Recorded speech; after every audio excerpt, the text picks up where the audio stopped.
The letter arrived on a Tuesday in March 2024. It came in a standard white envelope, the kind that costs nothing to print. No return phone number, no name on the sender line. Just a logo, First Consolidated Lending Solutions, printed above an address in Columbus, Ohio, that no one in Harlan County, Kentucky had ever heard of. Clarence Mabry set it on the kitchen table and read it once, then again. The envelope had been addressed to occupant. The letter contained 312 words. Those 312 words claimed that First Consolidated Lending Solutions had acquired a debt instrument originally held by a savings institution that had failed in 1989. A savings institution that had, according to the letter, issued a secondary lien against the Mabry property in 1981 in the amount of $47,000. With 43 years of compounded interest, processing fees, and what the letter called administrative continuation charges, the total amount now owed was $294,117. Payment was due within 7 days. Failure to remit would trigger a lien enforcement proceeding against the property at 2211 Ridge Road, Harlan County, Kentucky. 214 acres, timber and pasture, assessed at $381,000 by the county that spring. Clarence Mabry read the letter a third time. He set it down. He went back outside to finish what he had been doing. He was 74 years old. Clarence Mabry was born in 1949 in the same house that stood on those 214 acres. His father, James Earl Mabry, had farmed that ridge for 38 years before his heart gave out in November 1991. James Earl was not a man who spoke in long sentences.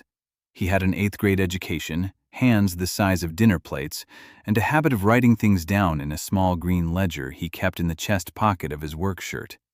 He kept records of everything, every payment he'd ever made, every handshake deal, every dollar that had moved through that land. When he knew he was dying, and he knew before anyone told him, he called Clarence into the back room, handed him 2 things, and said 4 words.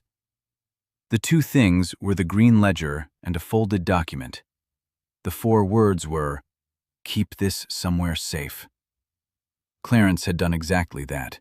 He had taken over the farm in the fall of 1991, at 42 years old, with a bad knee and a wife named Ruth, who was already sick with the thing that would take her in 2006. He had not expected to inherit the farm. His older brother Dale had always been the one their father talked about, and Dale had wanted the land badly enough to say so at the funeral before the casket was even in the ground. The will had surprised everyone. James Earl had left it to Clarence. No explanation given. Clarence had always believed it was because his father knew Dale would sell it and Clarence never would.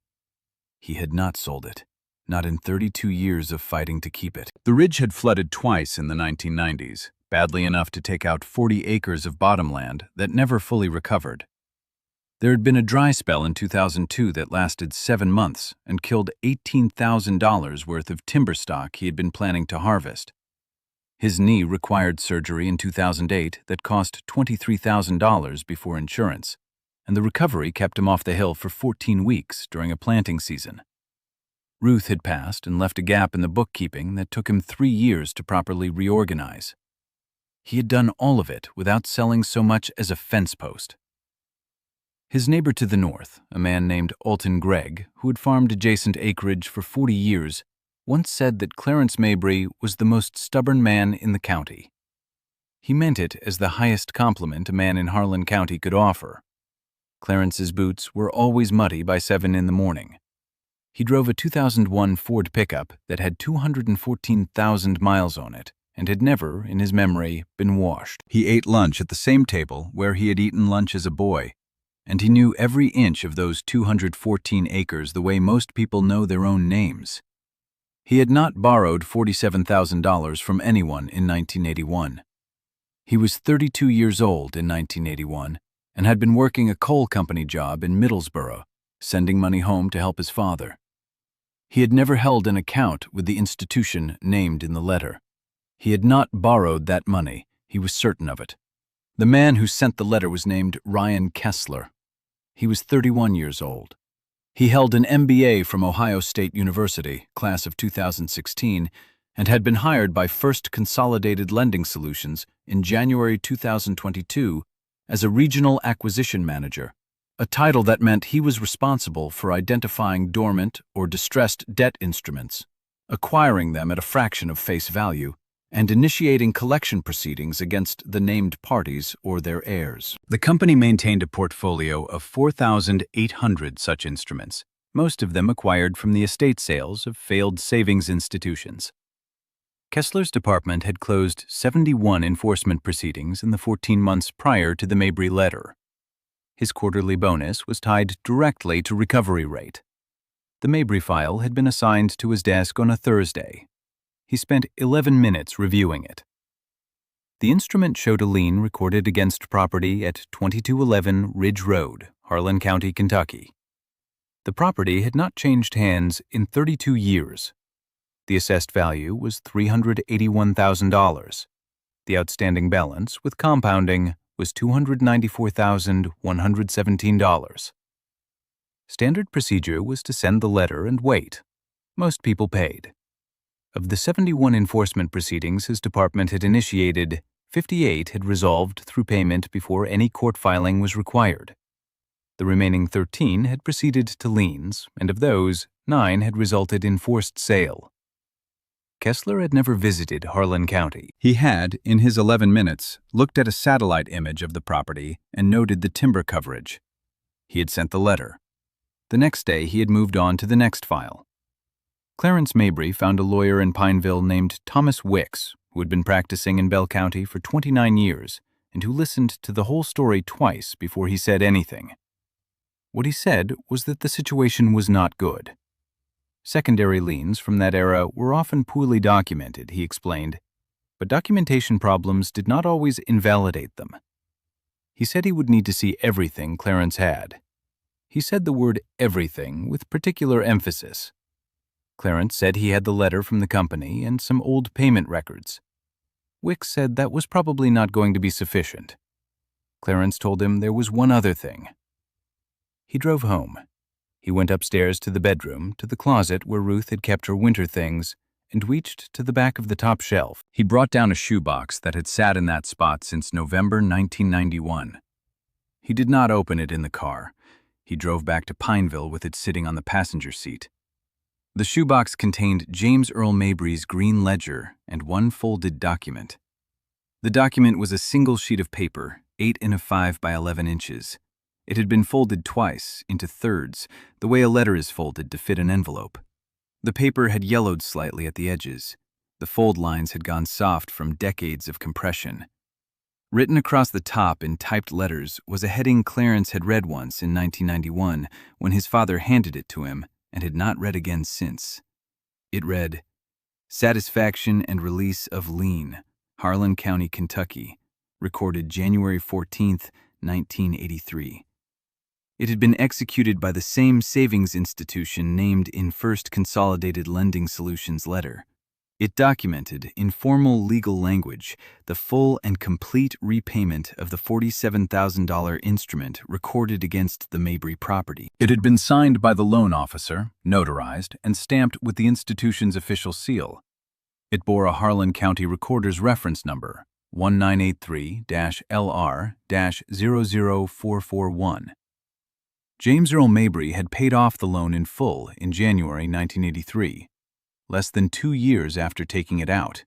He had received this document in the mail, understood immediately what it was, folded it twice, and put it somewhere safe. That somewhere safe had been a shoebox in the back of a closet for 41 years. Thomas Wicks read the document for 4 minutes without speaking. He read it a second time. He turned it over and examined the back. He looked at the notary seal. He picked up the phone and called the Harlan County Recorder's office and gave them the reference number and waited while they pulled the record. The record was there. It had always been there. 1983-LR-00441. Satisfaction and Release of Lien, recorded January 14, 1983. The physical copy in Clarence Mabry's shoebox matched the recorded instrument in every particular. Wicks set down the phone. He looked at Clarence. He said, "You've had this for 41 years?" Clarence said his father gave it to him. Wicks said he needed a few days. Ryan Kessler received a phone call 6 days later from his company's legal department. The call lasted 19 minutes. That same afternoon, Kessler was shown a document his own company's legal team had pulled from the public record in Harlan County, Kentucky. Recording reference 1983-LR-00441. He was asked if he had checked the lien release status before initiating the proceeding. The 11 minutes he had spent on the Mabry file did not include a release search. The file had not flagged it. He had sent a collection letter on a lien that had been satisfied 41 years earlier. First Consolidated Lending Solutions retained outside counsel within 48 hours. Their outside counsel contacted Thomas Wicks 3 days after that. The matter was heard in Federal District Court in London, Kentucky on September 17, 2024. The courtroom was small, wood-paneled walls, an American flag in the corner, the fabric faded slightly at the top. The air conditioning was set too cold. 3 attorneys appeared for First Consolidated Lending Solutions. The lead counsel, a man named Gerald Patton, and 2 associates, both young, both carrying matching leather folders with the firm's name embossed on the front. They arrived 12 minutes early. Clarence Mabry arrived with Thomas Wicks. He wore a clean shirt and had his hat in his hands when he came through the door. He sat down without expression. The judge was the Honorable Margaret Elaine Sowell, who had been on the federal bench for 22 years. She had read the briefs the night before. When she entered the courtroom, she sat down, adjusted her glasses, and looked at the file in front of her for a moment before she looked up. Gerald Patton spoke for the plaintiff for 14 minutes. He acknowledged that a release document appeared to exist in the public record, but argued that its application to the specific debt instrument was, in his phrasing, ambiguous and potentially subject to chain of title interpretation. He used the phrase good faith acquisition 7 times. He spoke clearly and confidently. He had made arguments like this before. Thomas Wicks spoke for Clarence Mabry for fewer than 3 minutes.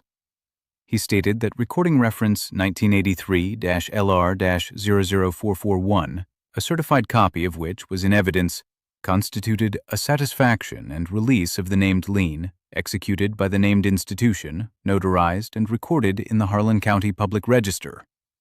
He stated that First Consolidated Lending Solutions had acquired an instrument that had been extinguished by its own predecessor institution 41 years before. He stated there was no ambiguity in the document and no ambiguity in the law, and he sat down. Judge Sowell picked up the certified copy of the satisfaction document. She read it in silence. The courtroom was quiet for 2 minutes and 14 seconds. No one moved. She looked up and directed one question to Gerald Patton. She asked him, "At the time of acquisition, what search did your client conduct of the Harlan County Public Record for any release instruments associated with this lien?" Patton conferred with his associates for 11 seconds. He said the company had relied on the instrument's recorded status at acquisition. Sowell looked at him for a moment. Then she looked back at the document. Her ruling took 6 minutes. The debt instrument had been satisfied in full in January 1983, and the release had been properly recorded. First Consolidated Lending Solutions had acquired an extinguished claim and had transmitted a demand letter that threatened enforcement proceedings against property to which it held no enforceable claim. The action was dismissed with prejudice. Damages were awarded under the Fair Debt Collection Practices Act. The amount was $340,000. Clarence Mabry was entitled to $340,000 in statutory and compensatory damages. She made no dramatic statement. She closed the file. Clarence Mabry drove home alone. He stopped at the gas station in Loyal, same one he had stopped at since 1974, and bought a cup of coffee in a styrofoam cup. He drove the rest of the 19 miles up the county road without the radio on. He parked at the house. He did not go inside. He walked the long way around the back of the barn, past the fence line his father had built in the spring of 1963, across the creek where he had fished as a boy, up the slope of the east pasture where the grass was still green in September. At the top of the rise, under an old white oak that his father had planted as a sapling the year he bought the land, there was a flat stone with his father's name on it, and beside it a smaller stone with Ruth's name on it, and between them a patch of ground that grew faster in the spring than anything else on the ridge. He stood there for a long time. He said, "You kept better records than they did, Daddy." He stood there a while longer. Then he turned and walked back down the hill. The land was exactly as he had left it that morning. Stories like this one don't get told because they end in headlines. They get told because they end in quiet. 41 years in a shoebox. One document. A father who knew that the only defense against a world that loses things is a man who never does. Subscribe, and we'll keep telling them. Next time, a 71-year-old widow in Grady County, Oklahoma, who received a letter claiming her late husband's water rights had been transferred, and what she found when she opened the drawer he told her never to open until she needed it most. We'll see you there. Paste your script.